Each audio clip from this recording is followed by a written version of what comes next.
Welcome to Shrinks Who Drink with Amita Ghosh. This monthly podcast dives into special topics in mental health, exploring themes like motivation, anxiety, trauma, and depression. Each episode is designed to engage, inform, and inspire. Join us for candid conversations with expert guests, sharing their lived experiences and professional insights.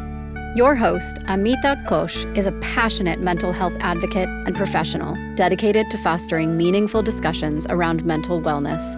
With a knack for storytelling and a love for connecting with others, Amita brings warmth, insight, and a touch of humor to every episode. Get ready to explore deep topics, hear unique perspectives, and gain practical advice. Now let's get started. Everyone, this is Amita Ghosh from Cincinnati, Ohio.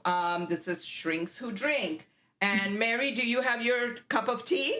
I do. Shrinks Who Drink chai. I have here a very good friend who I just recently met. Her name is Mary Vicario. And I'm just so excited to have Mary on this show because she is amazing. Mary is a licensed professional clinical counselor. She's also a counselor supervisor. She's certified trauma specialist and founder of Finding Hope Consulting.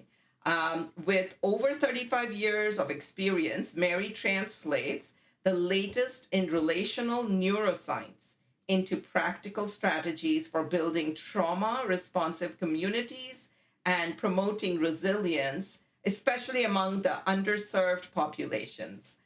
Mary has trained internationally. She's contributed to publications on trauma and play therapy and continues to blend research and real-world applications in her engaging, hope-filled presentation. Throughout her career, Mary has contributed her expertise including serving as a people-to-people American Counseling Association delegate to China and Mongolia. I want to hear about that for sure. Okay. Guest lecturing on human trafficking in Germany and co-authoring trauma-responsive resources for foster care, intellectually and developmental disabilities, and play therapy. She's also a contributing author to the textbook Counseling Children and Adolescents, Connecting Theory, Development, and Diversity. Mary credits her lifelong mission to a simple daily question from her father. What did you do today to make the world a better place? And Mary hopes that each audience leaves knowing one more way that they can do just that. Welcome, Mary. Thank you so much for agreeing to be on my show. Thank you, Amita, for having me. Oh my gosh, what a treat this is. So tell us a little bit about you. Are you a Cincinnati native or, I am. I'm a Cincinnati native. I'm a true West Sider, I'm told, because I live less than a mile from where I grew up. Okay. I do love to travel. And my parents came here in the late 1940s. I wasn't born until the early 1960s. But I often say I was born into this trauma work. Yeah. Because when I was born, my father was almost 50 years old and my mom was almost 40. So they were older. Yes. Which was kind of advantageous when I was a child because they'd say, hey, Mary would like Bridget to spend the night. And I think it's a good idea. And since my parents were generally the age of my friends' parents, they would say, oh, yes, Mrs. Vicario, or yes, Mr. Vicario. Really worked in my favor when I was younger. I think in other ways it worked in my favor. My father was a World War II veteran. And as part of his service, he was a concentration camp liberator. Oh, my goodness. Yes. And so I believe my experiences with his flashbacks are some of the things that brought me into this work. Some of my earliest memories around the age of 3 or 4 is being awakened in the night with a thump and watching my mom run out of the master bedroom and coming in and seeing my father sitting on the floor rocking and talking and clearly not seeing a 3 or 4-year-old child in front of him. Yeah. And he would describe what he saw as he walked through the camps. Oh my goodness. And I just remember just trying to tell him it's okay, it's okay. And of course, I didn't know what to do as a child. But it was interesting. A friend of mine asked me once, did he happen to end the story at the same place every time? And I said, yes. And I'd heard that story from age 3 to age 17, because that's how long he was in my life until he passed. And she said, do you mind telling me the point where he stopped? And I said, yes. He would be saying, they were walking through the camp, he's describing what he sees. And then he says, and out of the corner of my eye, I'm going to give a content warning here for people. This is very challenging, has a really positive ending, but it's very challenging. Out of the corner of my eye, I see piles of bodies, and I see movement in one of the piles. And I realize they've thrown out the living with the dead. Oh my God. And he said, I broke ranks, which I guess is a really big deal in the military. And I started going through the pile to find the person who was alive. And I picked them up, I held them. And then the rocking got even more pronounced, I remember. And he'd say, I held them and I told them not all people are evil. And he said, I just wanted them, if they had to die knowing not all people are evil. He said, and then I yelled, they've thrown out the living with the dead. And the next time I looked up, because he was making eye contact with a person, he said, everywhere I looked, people were holding and rocking people. Oh, And that's my what would come out God. of it. And my friend said, what's the neuroscience behind the neurochemical that heals the damage done from trauma, which is dopamine? What is the greatest way to get dopamine? I said, oh my God, an act of kindness for someone else. We get twice the dopamine for being kind to another being than we do for being kind to ourselves. We get one measure for being kind to ourselves. Self-care Wow. does matter, but we get 2 when we're kind to someone else. Oh my God. She said, I believe that was enough dopamine to pull him out of his flashback. And then he would, God love him, he was always covering. He was like, oh, what are we doing on the floor? We must be playing a game. And then he'd play some game with me.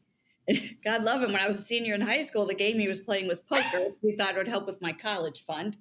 But my student loans tell a very different story about my not so poker face. So from those experiences,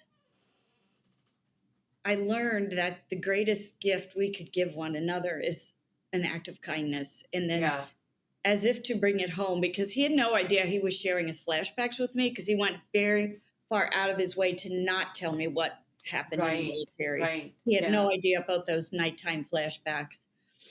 And I would come home from school, and I remember this started in kindergarten. And my father was born in Avellino, Italy, and emigrated as an infant to the United States and was raised between Hoboken, New Jersey, and Boston, Massachusetts. So he's a true New Englander. And like a true New Englander in the 1960s, he was raised Catholic, and we had a parlor instead of a living room. It's just part of the culture in New England at the time.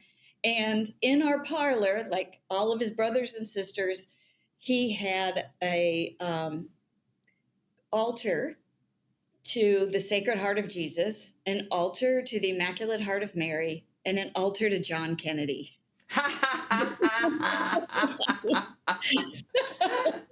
When I went to school, I was ready for those nuns when they asked, who's the Holy Trinity? I'm like, I know, it's Jesus and John Kennedy. That's funny. It was the beginning of many calls home from the nuns. Right. So, I have heard this, and I don't know if you can shed some light on it for us or not, but I have heard that trauma can be transmitted between generations through our genes. Yes.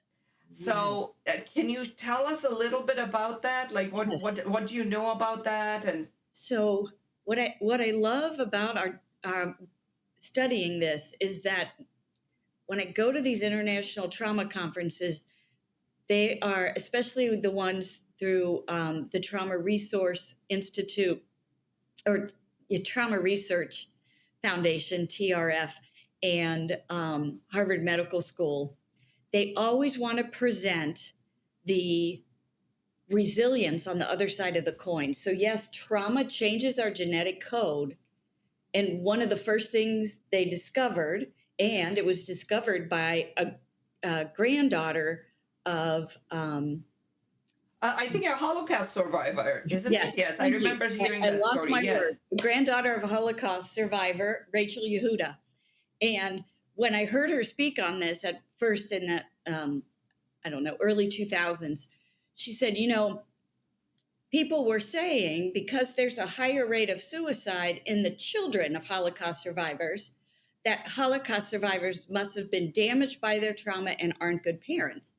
And she said, that was just someone's opinion, but it was being written down in theory as if it was fact. So she said, I'm a researcher. I'm going to research this. She found that Holocaust survivors have lower rates of child abuse than the general population. Oh, wow. They were actually better parents than the general population. So what is happening here? She wanted to know. So she started looking at genetic code. And she found that Holocaust survivors had fewer dopamine receptors after the Holocaust, and they passed on genes that have fewer dopamine receptors. Oh, wow. And dopamine is the neurochemical that gives you a will to live. Okay. So if you've been passed on fewer dopamine receptors, your will to live will naturally, just genetically, be less. Your rate of addiction will also be higher because all forms of addiction give you dopamine.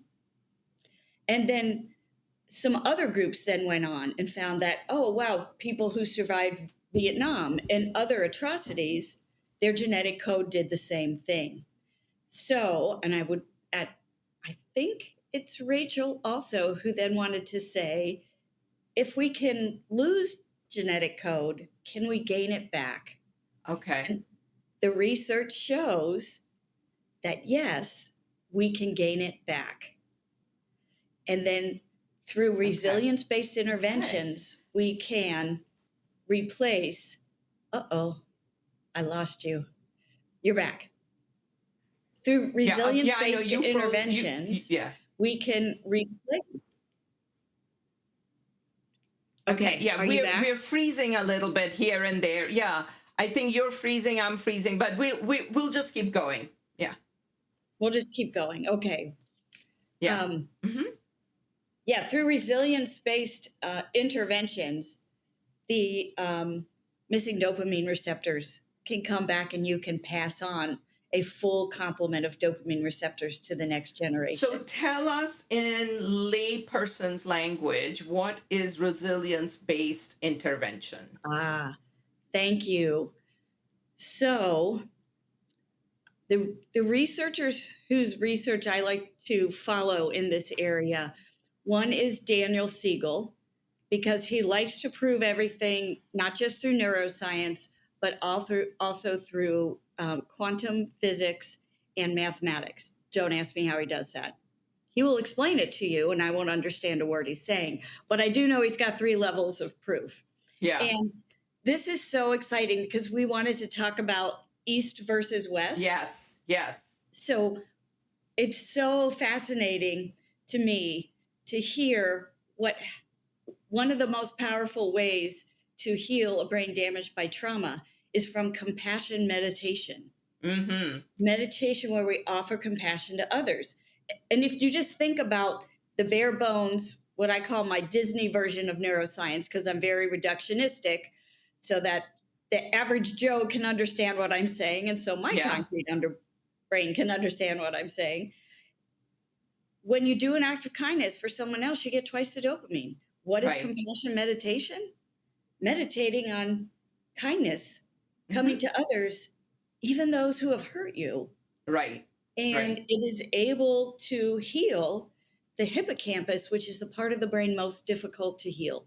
And it seems to be the only thing they have found so far that heals the hippocampus. That is fascinating. That is fascinating. So it's called compassion meditation, loving kindness meditation, or meta meditation. So those are some of the words, some of the names that it has.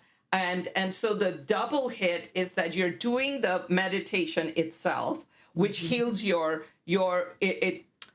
I'm gonna take it a little step further. It doesn't it's not just the healing, but what it's doing is it's allowing you to have space to now be able to see and respond in different ways.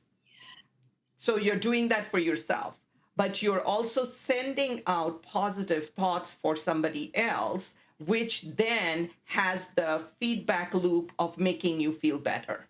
Yes. That is amazing, isn't it? Yeah. Yeah. That totally is. Then it kicks your endocrine system into high gear for that dopamine that is healing and nurturing. It like grows the hippocampus, which shrinks from trauma. It actually helps the limbic system, which is too large, actually get smaller. So you're less, you're able, that space. I love the way you described that space. Yeah. And when we think about that in terms of neurobiology, the space is literally engaging your cortex as opposed to the other three-fourths of your brain, your limbic system, your brainstem, and your vagus nerve, which actually feels things. Yeah.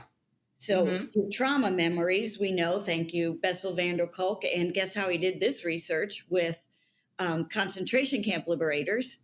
He did research with them to see, one, what part of the brain lights up when you're in a flashback, and two, decades after the event, how accurate is the flashback to what actually happened? So he wanted people whose trauma was captured on tape. Yeah. And so he turned to the concentration camp liberators because those very brave soldiers took footage of what they saw because they couldn't believe their eyes. And they said, no one's going to believe us. So what he did was he put them into flashback and noticed that the memory center in the cortex shut off. Yeah. And the part of the brain that lit up is the part we use to experience the here and now. So for the first time, I remember sitting in that lecture and sobbing because then I realized for the first time, my father never saw me when he was in that flashback. Yeah. Yeah. Because your optic nerve is in your cortex and it was offline. Yeah. He was literally reliving that walk through the camp, which is why I couldn't reach him. Right. Little one. Right. And so what is amazing is then Lou Cozolino, good Italian guy, pulled together research to say, okay, if that's what happens when there's a flashback, what heals the flashback? Yeah. And he found that when we, one, help the person not feel alone in the moment, two, honor what they've done to survive, and three, give them contradictory experiences to what they're expecting because of what they've experienced, literally those memories move to the memory center of the brain in the cortex. And when it does that, you get a space, a visceral space. Yeah. So then in meditation, when you're looking at something, instead of being a part of something, you create that same space for yourself. Right. By looking at it, you don't feel alone in the moment because you're not consumed by it. Yeah. And in looking at it, you can honor your survival skills for having helped you survive, and you're giving yourself a contradictory experience. Right. Right. So it's a gift we can give ourselves and a gift we can give others.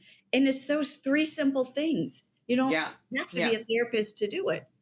Right. Right. Absolutely. Yeah. Absolutely. Help someone not feel alone, honor their skills, and do something different than what they were expecting in a negative way. You're doing it in a positive way. You're healing their brain. Yeah. So, oftentimes I still work with clients. So working with clients when somebody is having a challenge with someone else, usually it's in their family, friends, work group, something like that. And I'm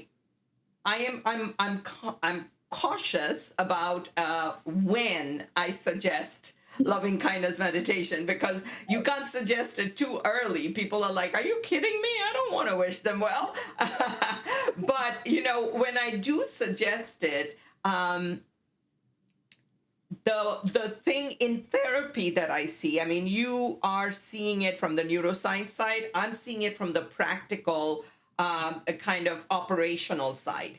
What I see with people is that the hold the person had on you, the negative hold they had on you, because you're so angry, because they make you mad, because they did this, that, the other, that hold goes away because you are wishing them well and you are letting go of that kind of like I'm being oppressed feeling. And so Yes. then that person doesn't have the power over you as they did before. Yeah. It's not something being done to you.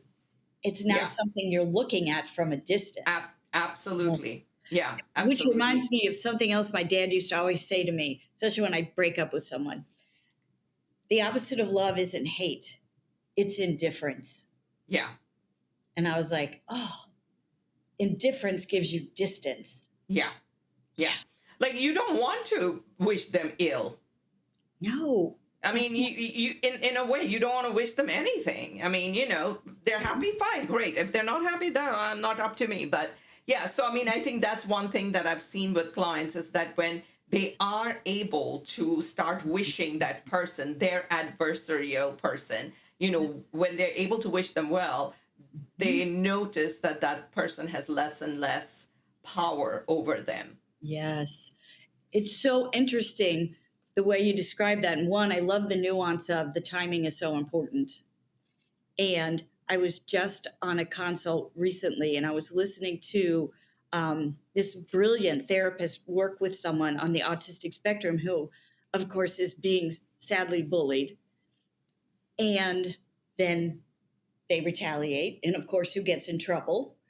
The person being bullied, because the bully's really good at hiding the fact that they were bullying. And what they had this person do was put themselves into the shoes of the person doing the bullying. Now, once again, nuanced and it took time. First, had to connect and help the person feel like, yes, you deserve better. Right. What does it feel like to be that person? Yeah. And what would drive you to bully someone? Right. And Right. the person with autism was able to say, oh, when I get bullied, then I try to bully back. I wonder who's Right. bullying the person who bullies me. And Right. got the Right. Right. distance and got some empathy. And then started working with the adults to say, I think someone's bullying this person because they're being a bully to me. Yeah. Right. Right. Yes. Yeah. And did Yeah. the So same being thing able with, to see that and also yes. to be And able to see the common factor between me and them, like, we are not different. We are not that opposed to one another in the sense of like, we are very similar as humans, yes. kind of a thing. Yes. Oh, So, I love so that. tell me a little. So, most of us who got their graduate degrees in the US were trained in the cognitive behavioral ways. So, tell me how you became more interested in meditation and that kind of stuff. Like, how did that journey happen for you? So it happened in a couple of stages, actually. I think the first one happened, I was being trained at my university by cognitive behaviorists, which was the thing. And one of my professors introduced me to relational cultural therapy, which posits that all growth occurs in connection and relationship, and all relationships are embedded in culture. So we have to look at context and we have to look at relationship from micro to macro. And one of the first things that struck me about these relational cultural theorists, which was Jean Baker Miller, it's the founder, Judith Jordan, another founder, Irene Stiver, and Janet Surrey, was they were looking at and Alexandra Kaplan. The difference between how we raise our children in what they called at the time Western cultures, which we would now call individualistic cultures, and Eastern cultures, which we would now call collectivistic cultures. And in individualistic cultures, individuation equals maturity. Mm. But in collectivistic cultures, how you contribute to the whole, to the greater good, to the population, to those around you, is considered maturity. Interesting. Yes. Yes. Yes. And we assume our babies are born helpless, and the goal is to make them independent. They assume that babies are born selfish, and it's their job to help them understand how they're part of a community. Mm-hmm. And that really struck a chord with me, that because that's what my dad did every day when I came home. I had to kneel in front of Jesus and tell him what I did that made the world a better place. I had to kneel in front of Mary and say the same thing. And then my mama came in to make sure I was not kneeling in front of John Kennedy. So I told him a third thing I did to make the world a better place. And every day my dad would say, so you see, Mary Ursula, if all we have is one another, then we better be good to one another. So I felt like I was being raised in that collectivistic way. Yeah. So I really started looking at this work and making it the backbone of everything I did. And then, as if on cue, one of the first articles I read by those founding scholars, Alexander Kaplan, wrote one on psychological androgyny, which interestingly looks at how men are raised to be individualistic and women are raised to be more collective. What would it look like if we raised people to be a combination of both? Yeah. So they could take care of themselves and contribute to the greater good. Yeah. So that Yeah. was the concept. Well, it completely freaked out the Catholics at the university I was going to, even though it was a behaviorist concept. So they sent me to the University of Cincinnati to write my master's thesis. Oh. And that was a Freudian school. And the woman they sent me to, Dr. Ellen Peel Cook, wrote her dissertation and had subsequently written several books on psychological androgyny, like what it looks like in relationships, what it looks like in the workplace. And so I got to study under her and develop this thesis under her.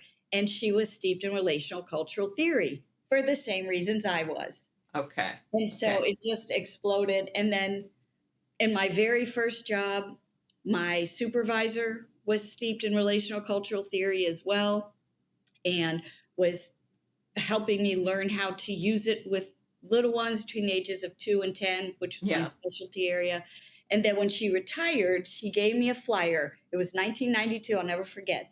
It was a conference at Harvard Medical School, and it was called Learning from Women.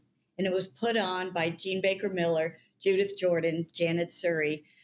Alexander Kaplan had passed by then, and the Irene Stiver.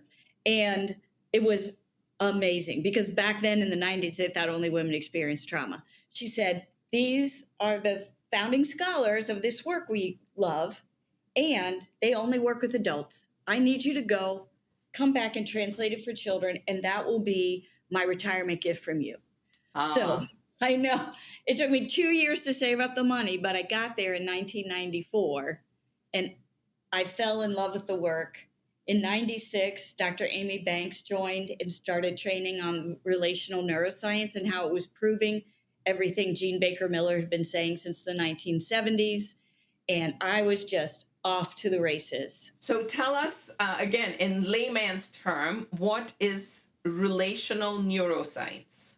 So this is so amazing. I start all my trainings with this. Relational neuroscience actually demonstrates how connection is our greatest need as humans, and disconnection is our greatest fear. And our brain and body are designed to reinforce connection and to shun and fear disconnection. And so it's the study of how, for example, your endocrine system gives you twice the dopamine when you do an act of kindness for someone else. It's the study of how the limbic system is the part of the brain most impacted by relationships because it's in charge of felt safety, attachment, and regulation. It's also most impacted by trauma, and it's the part of the brain most able to be regrown. It houses our dopamine reward center, and it helps control our, oh my gosh, sorry, I'm in perpetual menopause. My life's a giant game of charades. Our social engagement system. Yeah. Yes. And so how amazing that that's the part most impacted by other humans, but also most able to be regrown in case that impact is negative. That's amazing. Unbelievable. That And then is. just thing after thing, how the vagus nerve allows us to feel in our being how other people feel, and our mirror neurons allow us to not guess at, but actually stimulate the neurons in our brain so we feel sadness or pain or joy or laughter or fear when another human being is feeling it. And even the workarounds for mirror neurons, like they work better the more the person looks like you, which is why identical twins can often have their same a language that they create Yeah. for Hmm. themselves. But there's always a workaround because connection's so important. So no matter what the person looks like, once you get to know them, and you don't have to agree with what they're saying, just getting to know them, Yeah. your mirror neurons will work better and theirs will work better. That's just amazing. It's just amazing. Dr. Banks has a wonderful book called Wired for Connection. That, Yes, I've heard about that. Yes. yes, he Uh-huh. lays it all Uh-huh. out.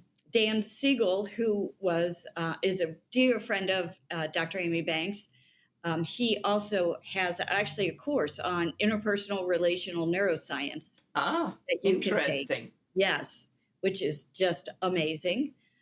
So, yes, Lou Cozolino's work. He does the neuroscience of attachment. He's got a book on that, the neuroscience of psychotherapy, the neuroscience of education. He does some amazing works. And there's an interpersonal neuroscience series put out by both Dan Siegel and Lou Cozolino, where they invite authors who are doing a practical application like you, Hmm. and invite them to write books about that, and then they connect the science with that, and there's a Yeah, whole series out. that's amazing. It's So we amazing. didn't get to how did you end up with the meditation piece? So part of what they were teaching us was how meditation works. So as they talked about East versus West in a way, they wanted to bring in, here are some Eastern practices that we know work.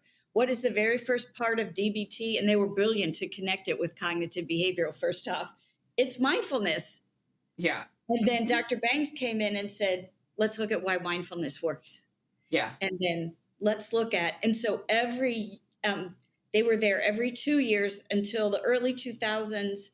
They still went every 2 years, but then I got invited to a small group that met at Wellesley College twice a year. There's about 35 of us, and we would present on what we were doing with their work, and then they'd go back and study it and tell us why it was working.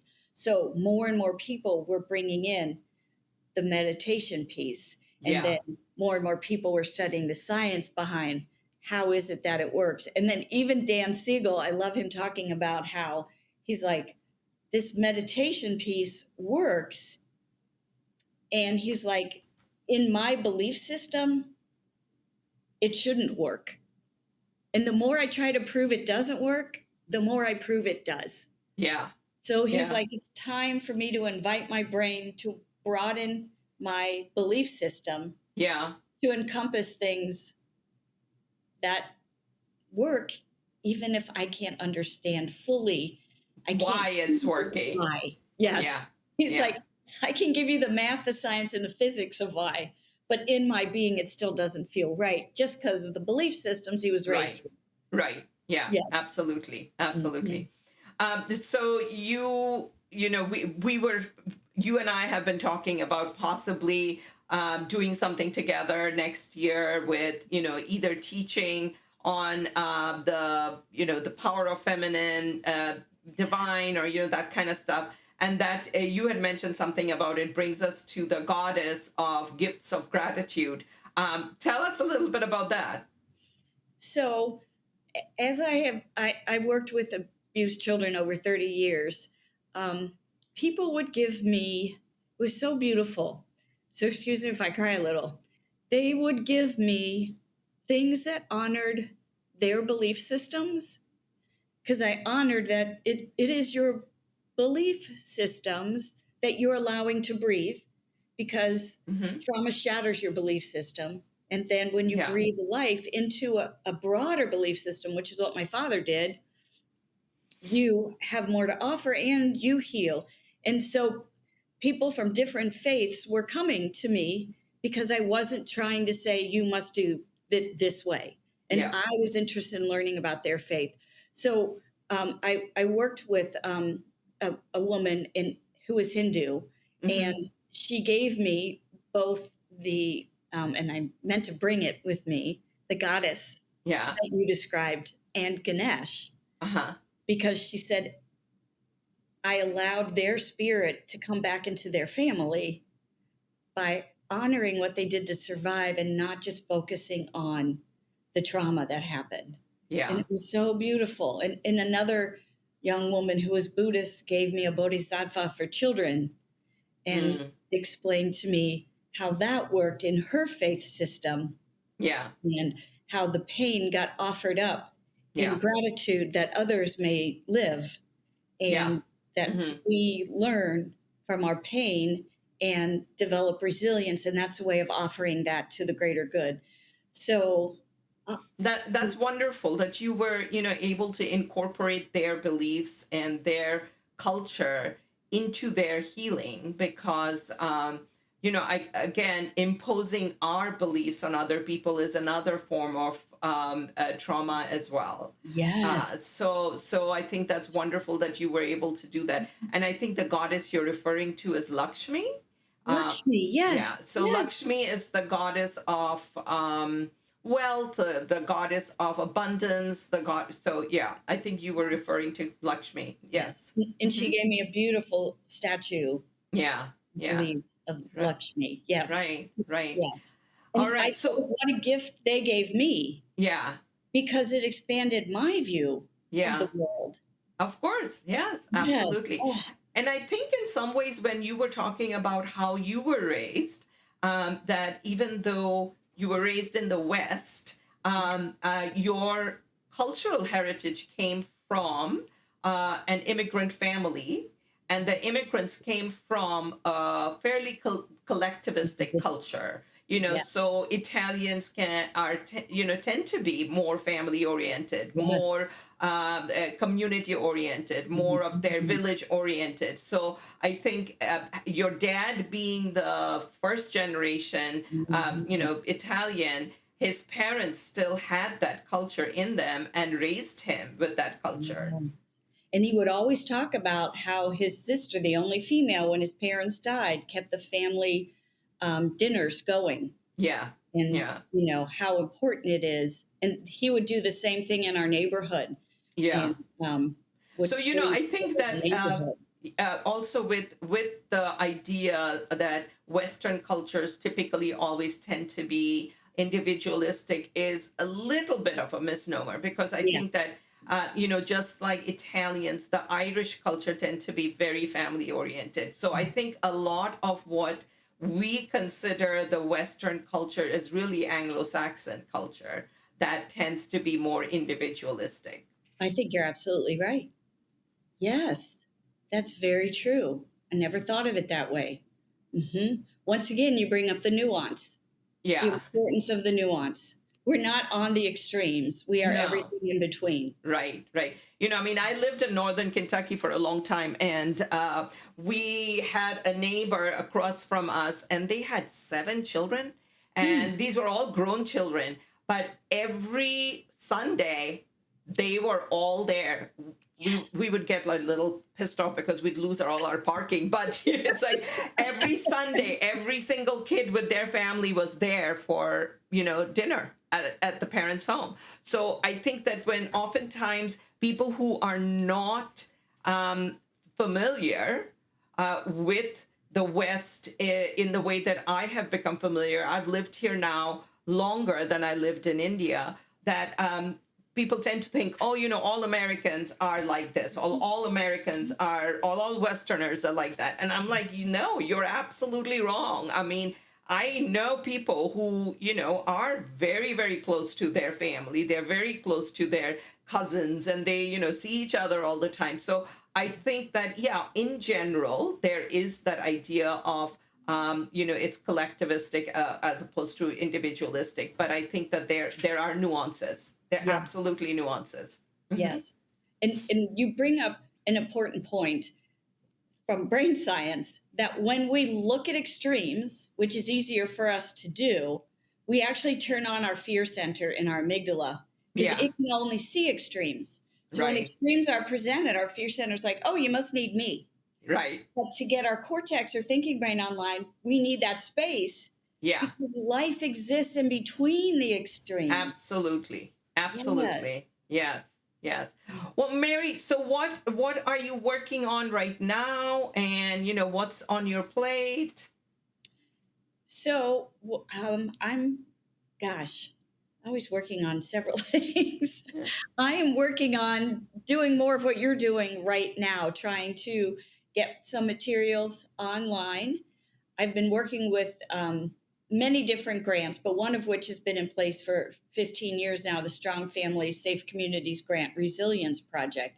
And it looks like it will be winding down. And so I'm working very hard to create some free resources about what we've learned, what we've developed over the past 15 years from that work. And one of the most exciting things, talk about finding the middle, we found is we started doing resilience work with individuals. Yeah. Then we brought in families. And as we measure the growth of resilience, because it's a 15-year grant, we have some long-term data. We noticed that even if the family didn't grow resilience, the youth did. But then within 5 years, the family started to catch up with the youth. Oh, that's And amazing. yeah, in this last session, we noticed that if a family grew resilience and the youth was lagging behind, also within 3 to 5 years, they began to catch up. And that the longer we had this, and the goal of the Resilience Project is to connect people with their community, Okay. not to fix broken people, Yeah. Yeah. but to connect people in community, whatever community they may be. Like Yeah. some of our people love video games, and the highlight of their day is walking into the video store and people are like, hey, John, we're playing D&D next Wednesday. You want to join our group? Right. Whatever it is, what is your community? How can we support you in connecting successfully with Yeah. that community, which builds Right. resilience? Right. And we have found that the results are improving almost exponentially with Oh, that's every amazing. year. So we're Yeah. learning and Yeah. getting better at helping people connect. So Yeah. we're learning from people, people are learning from us. And it just reminds me of Jean Baker Miller saying that power is the ability to move and be moved by another. Yes. Yes.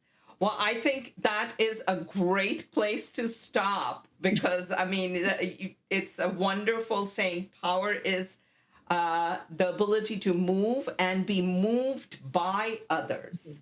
Yes. Well, Yes. thank you so much, Mary, for joining me. I will, I think you and I could be chatting for a long time and not run out of things to talk about.